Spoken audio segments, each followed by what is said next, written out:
I'm ostracized and traumatized by everything I'm not alright. I'm lost inside, and anything I say you better listen up closely. Mostly, I'm the one and only. Bring it home slowly. Hand your boy the trophy. Patience is holy moly. I got him hating on me like Michael. Yo, konnichiwa. Di video kali ini kita bakal ngebahas lanjutan dari alur sampingan Tensura. Tapi sebelum lanjut videonya, buat kalian semua yang baru bergabung atau baru mampir ke channel ini, bisa bantu channel ini dengan cara klik tombol like, tombol subscribe, juga nyalain loncengnya agar kedepannya video-video di sini juga semakin membaik lagi. Dan kalau ada salah dalam penyampaiannya, mohon dimaafin. Yaudah, nggak usah lama-lama, kita langsung aja yuk gas ke videonya. Cerita dimulai. Perjalanan Rimuru pun telah dimulai. Rimuru tuh seneng banget karena udah lama nggak keluar untuk jalan-jalan. Tapi gimana mau jalan-jalan kalau kerjaan Rimuru tuh banyak banget. Yang ada, Rimuru bakalan kena marah sama si Suna. Dan gak lama setelah itu, Gopta pun langsung bertanya, apakah letak desa Kelinci itu masih jauh? Ayah Flamia yang ngedengar itu pun langsung jelasin, untuk saat ini jaraknya masih agak jauh. Tapi sebenarnya dalam hatinya dia sangat ketakutan. Ayah Flamia tuh takut terjadi apa-apa sama Yang Mulia Rimuru. Karena jika seandainya itu terjadi, seluruh desanya pasti akan dihancurkan. Di sisi lain, terlihatlah Flamia yang melihat pemandangan dari atas bukit. Dan setelah itu, perjalanan mereka pun langsung dilanjutkan.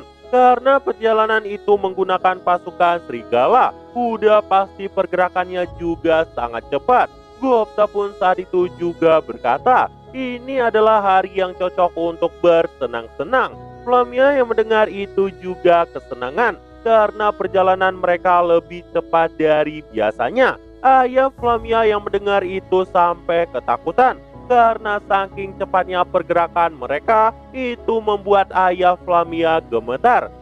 Dan setelah mereka beristirahat, Gopta yang seperti mencium sesuatu langsung memasuki semak di sana. Dan saat itu juga Gopta menemukan jamur yang kemungkinan bisa dimakan. Mereka juga saat itu mulai menangkap beberapa ikan.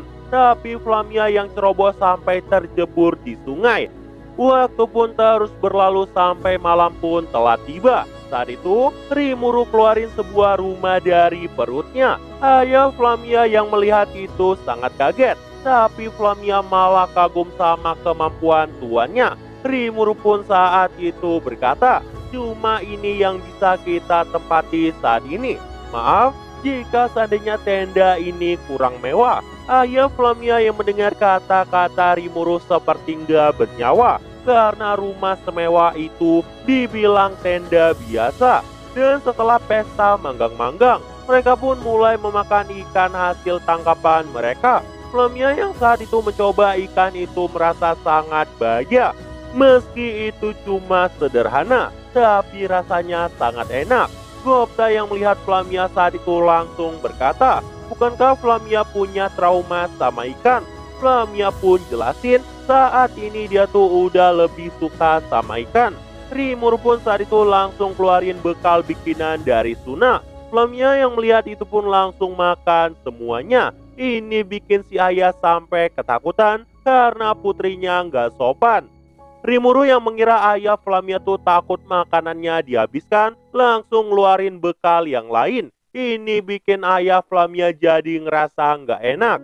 Dan setelah semua itu, Rimuru pun langsung ngomong sama Flamia, aku senang karena dirimu mau kembali ke desa. Namun tiba-tiba raut wajah Flamia berubah. Flamia berkata, Tuan Rimuru, alasan aku nggak mau ke sana karena mereka sangat keras kepala. Sebenarnya aku tuh juga nggak membenci desaku, tapi mereka berkata agar aku nggak berbuat masalah untuk mereka. Bahkan terkadang mereka seenaknya aja menyuruh-nyuruhku. Rimuru yang mendengar itu jadi mengingat kehidupannya saat masih menjadi Mikami Satoru. Namun tiba-tiba ayah Flamia berkata, maafkan diriku Tuan Rimuru, kota yang mulia sangat maju. Bahkan aku sampai kagum melihat kota itu. Dan sejujurnya saya malu tidak bisa mengembangkan desa saya. Dan entah kenapa aku mulai merasa kata-kata putriku itu benar. Desaku membutuhkan perubahan, tapi sayangnya mereka tidak menerima perubahan. Dan setelah obrolan yang singkat itu, mereka pun terus-terusan makan di sana. Bahkan mereka sampai mencoba kacang-kacangan. Dan beberapa masakan mereka bahkan sampai meledak. Dan singkat cerita, saat mereka tuh mau memasuki desa Kelinci, tiba-tiba muncullah berandalan dari desa di sana. Mereka pun langsung bertanya sama kepala desa, siapa orang yang dibawanya. Ayah Flamia yang mendengar itu sampai syok, karena dia tuh takut Tuan Rimuru tersinggung. Dirinya pun langsung jelasin mereka adalah tamu darinya. Gopta yang mendengar itu bahkan sampai kesal. Dia pun langsung ngeluarin beberapa oleh-oleh. Dan setelah tahu kalau oleh-olehnya adalah tanduk beruang, dirinya pun sampai kena mental. Dia bahkan mengira Gopta adalah majin terkuat dan Rimuru dikira pelayan dari Gopta. Mereka pun berkata akan membawa tamu kepala desa, sedangkan kepala desa diminta untuk melapor pada tetua. Karena saat itu nggak ada pilihan lain, Ayah Flamia pun berkata, "Kumohon jangan kasar pada mereka, aku benar-benar minta tolong." Dan sesampainya mereka di sana, Gopta benar-benar diperlakukan sangat baik. Sedangkan Rimuru yang dikira pelayan dari Gopta terus-terusan ditahan. Tempat Gopta saat itu dikelilingi oleh gadis kelinci yang cantik-cantik. Bahkan hidangan mewah terus disajikan di sana. Sedangkan Rimuru dimasukkan ke dalam gudang. Ini bikin Rimuru mau mengamuk. Dan setelah kepulangannya, kepala desa pun saat itu langsung disambut oleh rakyatnya. Dan terlihatlah Ayah Flamia yang sepertinya cukup populer. Namun sepertinya beberapa orang tuh masih nggak suka sama Flamia. Dan setelah menghadap pada pemimpin, pemimpin itu berkata, "Aku senang kau kembali." Flamia yang melihat itu pun langsung berkata, "Sudah lama sejak pertemuan terakhir kita, tetua." Tetua yang mendengar itu pun langsung berkata, "Flamia saat ini sangat menyedihkan. Karena harusnya sebagai yang terpilih, Flamia harus tetap di sini."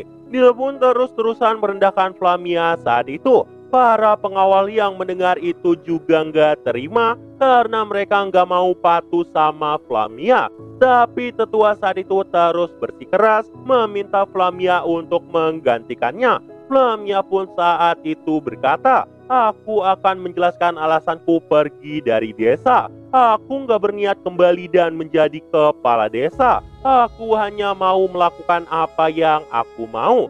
Tetua yang mendengar itu pun langsung jelasin, "Aku nggak bisa membiarkanmu pergi begitu aja." Saat itu, salah satu pengawal langsung berkata, "Serahkan saja jabatan itu padaku. Anak buahku pasti akan bekerja keras." Tapi Flamia yang mendengar itu langsung menolak. Dia pun langsung mengancam Flamia. Dirinya akan mengajar manusia yang bersama majin itu. Flamia dan ayahnya pun jadi sangat syok karena yang mau dibantainya adalah Rimuru. Di sisi lain, Rimuru terlihat cuma bisa diam di dalam gudang dengan segelas air putih. Astaga, gimana jadinya kalau mereka tahu pasti auto kena mental.